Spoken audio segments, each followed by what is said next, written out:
Жалпы адамзат тарихы үшін қайшылықты кезең 20 ғасырдың басы қазақ халқы ішінде аса күрделі кезең болды. Осы күрделі дәуірде Ахмет Байтұрсынұлы рухани һәм саяси күрес көшбасшысына айналды. Тарихқа алаш қозғалысы деген атаумен енген ұлт азаттық қозғалыстың аса көрнекті қайраткерлері Әлихан Бөкейхан, Мұхамеджан Тынышпаев, Халел Досмұхамедұлы, Міржақып Дулатов, Жанша Досмұхамедұлы, Мұстафа Шоқай және тағы да басқа тарихи тұлғалармен бірге туған халқының бостандығы үшін күрескен Ахмет Байтұрсынұлының тұлғасы сан қырлы. Саяси қозғалыс ретінде 1905 жылдан басталып, 1920 жылдың көктеміне дейін жалғасқан алаш идеясын қалыптастыруға белсенді араласқан қайраткер ретінде ұлттық сана сезімді көтеруге айрықша үлес қосты. Халықтың саяси, діни, азаматтық бостандықтарын сақтауға арналған алғашқы құзырхаттар, шерулер, съездер Ахмет Байтұрсынұлының тікелей қатысуымен ұйымдастырылды. Қырық мысал, маса сияқты жинақтары саяси және рухани күрестің поэтикалық панорамасы болды. Мол педагогикалық тәжірибесі және айрықша ғылыми дарыны арқасында тұңғыш рет қазақтың ұлттық әліпбиін, емле ережелерін, тіл білімнің негізгі салаларының ғылыми іргетасын қалады. Оның оқу құралдары мен тіл құралдары қаншама буын ұрпақтың сауат ашуына, білім алуына мүмкіндік жасады. Лингвистикалық ғылыми принциптер мен терминологиялық жүйесі осы уақытқа дейін негізгі ғылыми ұстанымдар ретінде қабылданады және қолданылады.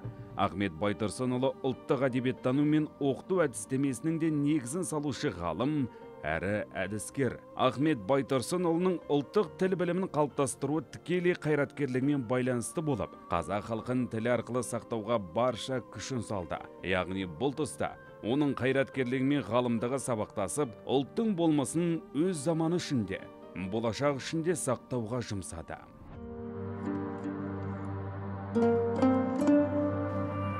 Өз тілімен сөйлескен, өз тілімен жазған жұрттың ұлттығы еш уақытта адамы құрымай жоғалмайды. Ахмет Байтұрсынұлының аса ірі қайраткерлік тұлғасы кеңестік кезеңде барынша көрінді. Ол қалыптасқан саяси жағдайды объективті бағалап, халқын сақтап қалу мақсатында төңкерістік комитет құрамына кіріп, кеңестік формада болса да қазақ автономиясын жариялауға тікелей ықпал етті. Ахмет Байтұрсынұлының және Әлихан Бөкейханның, Әлімхан Ермековтің, Уалитхан Танашевтің, тағы басқа алаш қайраткерлерінің белсене араласуының нәтижесінде 1920 жылғы 26 тамызда Қазақ автономиялы кеңестік социалистік республикасы құрылды.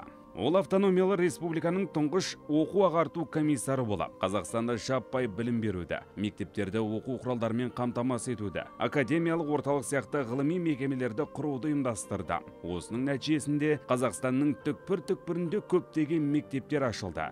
Білім беру салалары бойынша оқулықтар жазылды. Осы автономияның негізінде 1936 жылғы 5 желтоқсанда Қазақ кеңестік социалистік республикасы құрылды. Осы одақтас республика кеңес мемлекеті тарағанда 1991 жылы 16 желтоқсанда тәуелсіздігін жариялады. Тарихи логикаға, объективті шындыққа қараса, онда Қазақстан Республикасы атты бүгінгі тәуелсіз мемлекеттің негізінде Ахмет Байтұрсынұлы сияқты алаш көсемдерінің күресі мен саяси жігері жатқанын анық аңғарамыз. Отаршылдықтағы қазақ халқының өміріне үлкен рухани және саяси әлеуметтік өзгерістер қажет болды да. 20 ғасыр басында қазақ ұлттық ренессансы қалыптасты. Ол мұсылман әлемдегі және батыс Еуропадағы ренессанс дәуірлері сияқты ірі тұлғаларды тудырды. Осындай реформатор тұлға Ахмет Байтұрсынұлы болды.